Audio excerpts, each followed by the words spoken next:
আসসালামু আলাইকুম। অবশেষে মির্জা আব্বাসের জায়গা হলো তারেক রহমানের সরকারে। মির্জা আব্বাসকে তারেক রহমান একটা অলংকারিক পদ দিয়েছেন, যেটার কোনো ক্ষমতা নেই।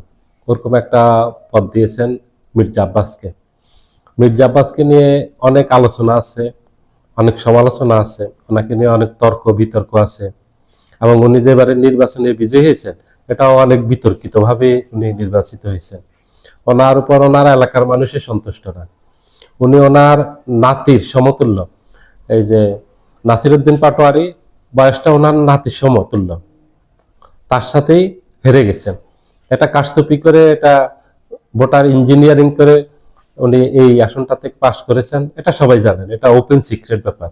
এটা ঢাকা ঢাকা 13 আসন আল্লামা মামুনুল হককে যে পরাজিত করছে, ঢাকা 13 ববিহাজ্জাজ, সেটা বাংলাদেশের অনেকগুলি আসনে এবার ভোটার ইঞ্জিনিয়ারিং হয়েছে।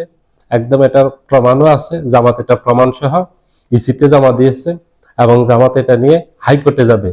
হাইকোর্ট, সুপ্রিম কোর্ট যা করার প্রয়োজন জামাত আইনি ব্যবস্থা যাবে, এটা জামাত ঘোষণাও দিয়েছে। তো মির্জা আব্বাসকে নিয়ে খুব আলোচনা ছিল, উনি কি মন্ত্রণালয় পান, উনি কোন মন্ত্রণালয় পান, এবং উনি খুবই আশাবাদী ছিলেন। ওনার যেসব কর্মী সমর্থক আছে, ওনার তো একটা বাহিনী আছে, পেটুয়া বাহিনী। ওরা আশায় ছিল যে উনি বিশাল একটা মন্ত্রণালয় পাবেন, অনেক বড় মন্ত্রণালয়, অনেক গুরুত্বপূর্ণ মন্ত্রণালয় পাবেন। সেখানে গিয়ে ওনারা অনেক সুবিধা নেবেন, বৈধ হোক অবৈধ হোক।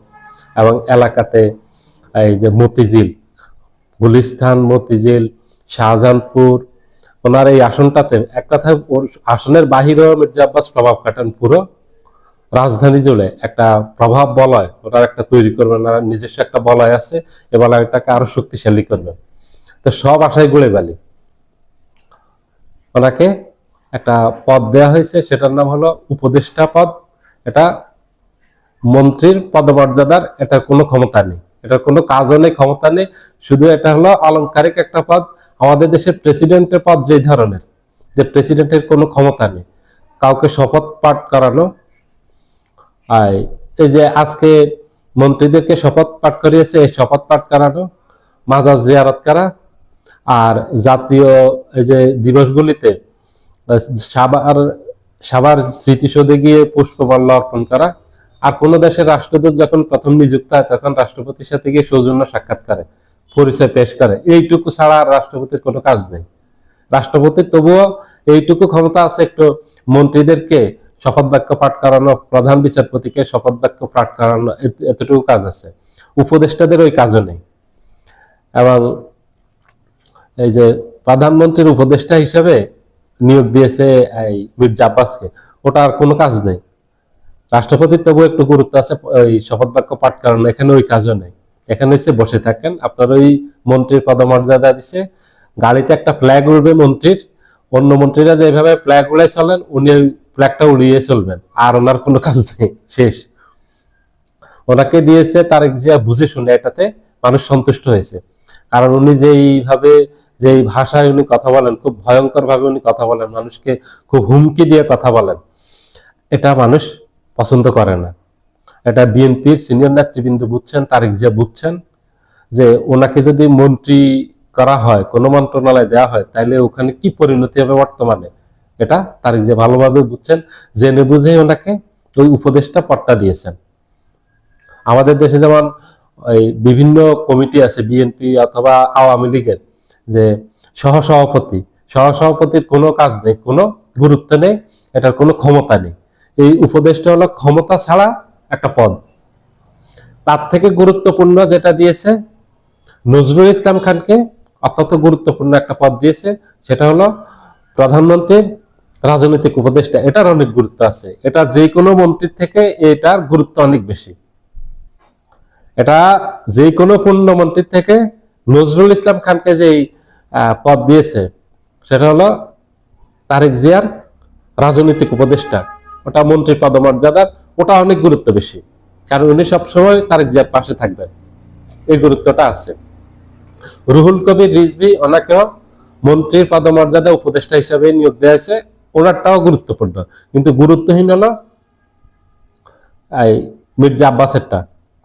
আর আরো 7 জনকে উপদেষ্টা হিসেবে নিয়োগ দিয়েছে প্রধানমন্ত্রীর তারা প্রতিমন্ত্রী পদমর্যাদা থাকবেন। ওখানে আছে ওই যে অ্যাক্টিভিস্ট ডাক্তার জাহিদুর রহমান আছে, বিএনপির মুখপাত্র ছিলেন মাহাদি আমিন আছেন, এভাবে 7 জন আছেন। তো উপদেষ্টা পরিষদ মোটামুটি ভালো হয়েছে, একটা স্থান দেয়া হয়েছে মির্জা আব্বাসকে। ওখানে ওই স্থানে বসে উনি আরাম আয়েশ করে চলবেন, ওনার টেনশন নেই। ওনাকে আর রাস্তাঘাটে কারো পিছনে দৌড়াতে হবে না, ওনাকেও কেউ দৌড়াবে না, উনিও কারো পিছনে দৌড়াতে হবে না। এবং এই যে পিনাকি, ইলিয়াস সহ যে ওনাকে উপাধি দিয়েছেন, ওনাকে নিয়ে অনেক কষ্ট করেছেন, ওটা আর করতে হবে না। কারণ ক্ষমতা ছাড়া একটা জায়গায় দিয়েছে, কোনো কার্যকারিতা নেই মির্জা আব্বাসের। এখন আর মির্জা আব্বাস ইলিয়াস হোসেন, পিনাকি ভট্টাচার্যের সমালোচনার মুখে পড়বেন না। ওরা যেভাবে তীরবিদ্ধ করতেছিল যে সামদা আব্বাস করে ওনাকে, এই পিনাকি এবং ইলিয়াস হোসেন, এবং এটা সারা বাংলাদেশে খুব জনপ্রিয় হয়ে গেছে সামদা আব্বাস। এখন আর ওনাকে এটা নিয়ে খোঁচাবে না, কারণ হলো উনি এমপি হয়েছেন অতটুকুই, তার বাইরে ওনার আর কার্যকারিতা নেই। ওখানে ওনার ইতি ঘটছে। মোটামুটি বলা চলে ওনার রাজনৈতিক জীবনের ইতি এই উপদেষ্টা হওয়ার মধ্যে দিয়ে ইতি ঘটবে, কারণ ওনার বয়স এখন 76। আর যদি 5 বছর বেঁচে থাকে তাহলে 81 হবে। তখন ওনার শারীরিক অনেক অসুস্থতা আছে, অনেকগুলি রোগ আছে, হাই প্রেশার আছে, ডায়াবেটিস আছে, হার্টের প্রবলেম আছে, আর্থ্রাইটিসের প্রবলেম আছে, অনেকগুলি প্রবলেম আছে। তো তখন পর্যন্ত বেঁচে থাকলেও শরীর কতটা দিবে উনি রাজনীতি করার মতো, সেটাও ভেবে দেখতে হবে। সবাই ভালো থাকবেন, আল্লাহ হাফেজ।